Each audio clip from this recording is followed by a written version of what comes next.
What a difference a week makes, eh, everybody?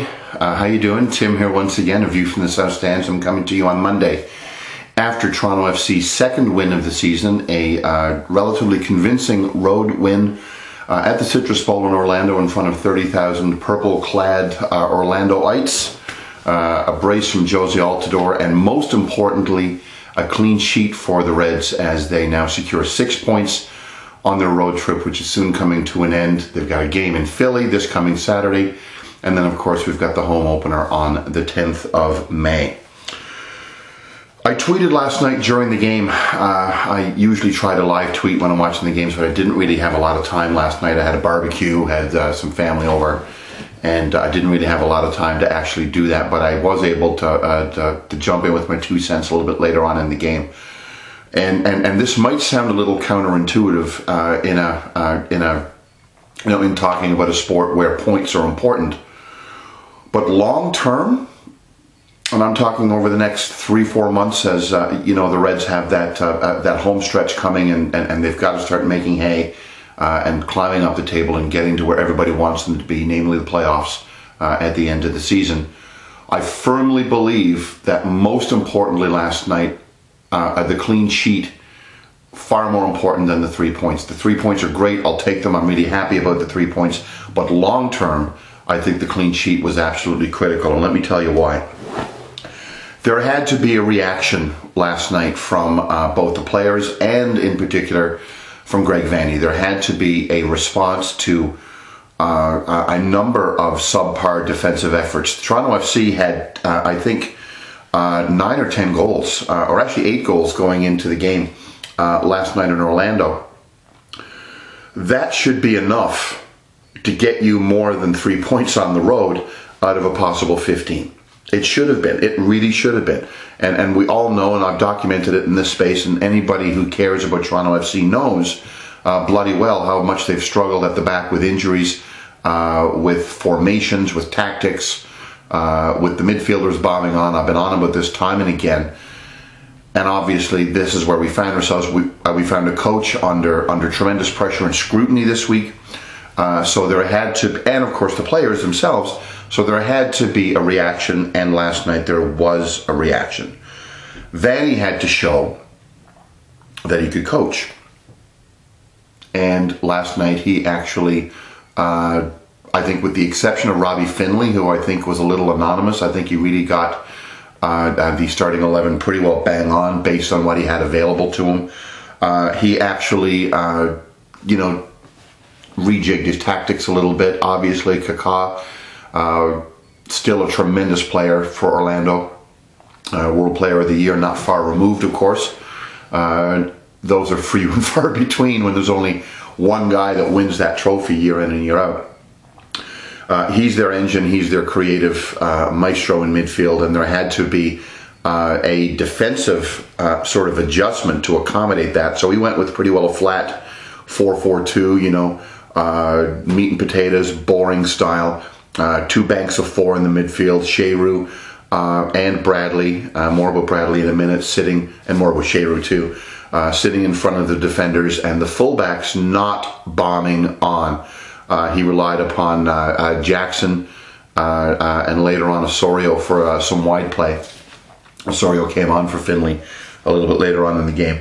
And he decided to let the creative players, i.e. Giovinco and Jozy Altidore, and more about Jozy as well in a second, to do their thing. That's what I've been preaching in this space. I'm no tactical genius, far from it. I'm just a soccer fan with a blog who actually likes talking about the team.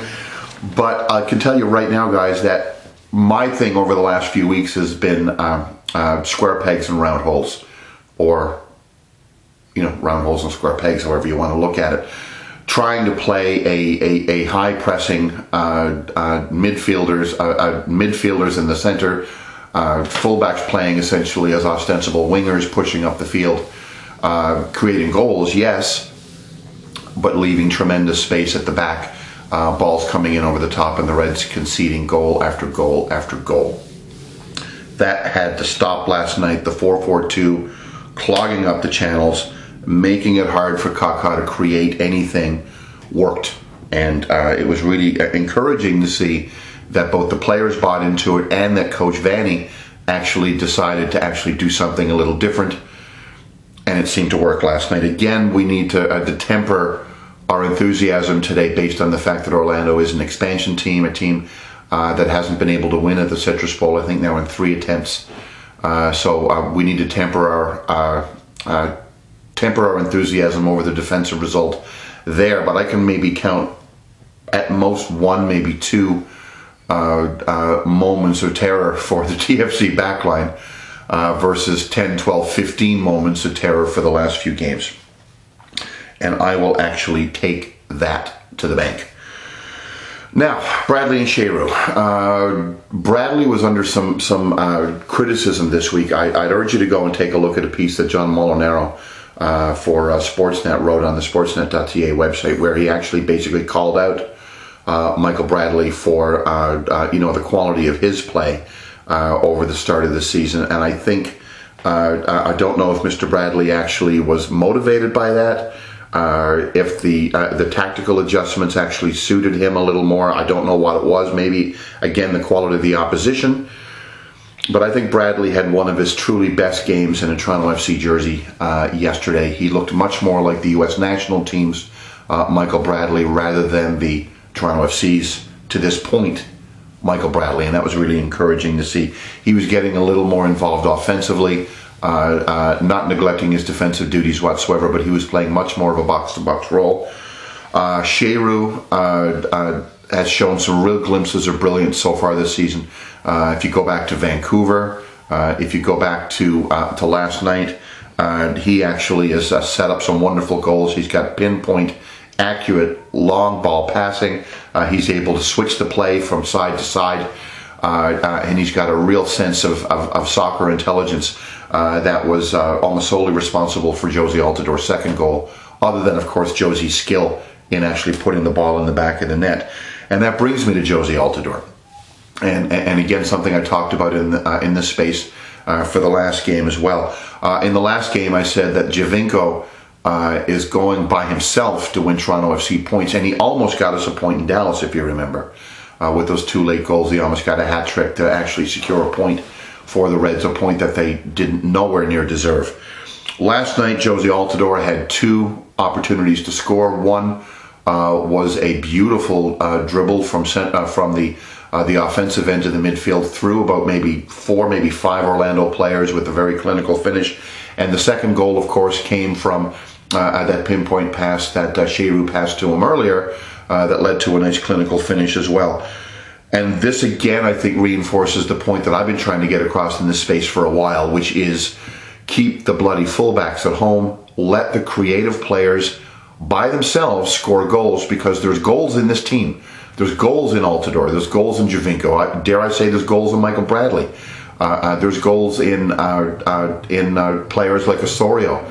Robbie Findlay has scored at this level in the past. There's enough creative talent up top for this team to actually be competitive goal scoring wise, without having to sell their souls defensively and leave themselves grossly open to counterattack. And that's something, again, that I like to see last night. Now, I did say 9 points would be a good, reasonable result at the end of this road trip, and 9 points is within the realm of possibility right now. Toronto FC goes to Philly this coming Saturday afternoon. I think the game is at 4 Eastern time, to play the Philadelphia Union, the team in a Major League Soccer that by far and away has been the most shambolic defensively. Over 9 games, I believe, they've shipped 17 goals. They've got a -3 goal differential at home, a -5 away from home. They're not a very good team this year, and I'm quite optimistic if Toronto FC can take the same game plan that they took into Orlando last night, that we can come back with 9 points and be where we wanted to be. We got there in a roundabout way. Maybe we got points in. We got a win in Vancouver that we didn't deserve. Maybe we got maybe we lost points that we didn't deserve to lose, like in Salt Lake, for example. But at the end of the day, I thought we'd be in decent shape if we came back with 9 points, maybe 10 from the road trip. 10's not going to happen. 9 is well within the realm of possibility right now. And then they can set themselves up for that nice homestand starting on Mother's Day.